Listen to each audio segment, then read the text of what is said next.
Magandang araw. Ako po si Calix Jaden O. de la Cruz. Ito po ang aking performance task sa Araling Panlipunan. Paano ba alagaan ang kalikasan at likas na yaman? Para alagaan natin ang likas na yaman, alagaan natin ang yamang tubig. Huwag tayo magtapon ng basura sa dagat o sa ilog.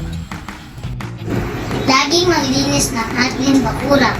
Pulutin o walisin ang mga toyong dahon o plastic. Magtapon ng basura sa tamang lalagyan.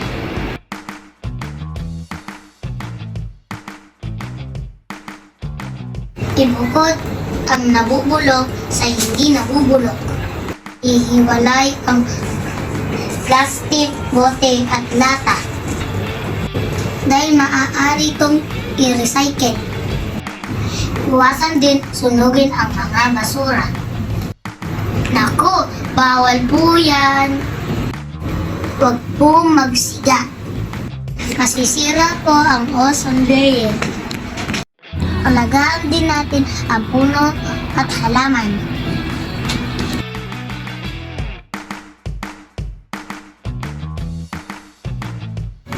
Makakatulong din ang magtanim ng puno at halaman.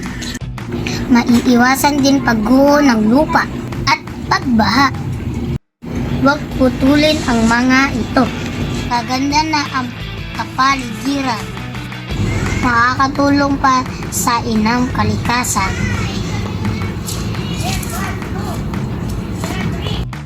Thank you for watching.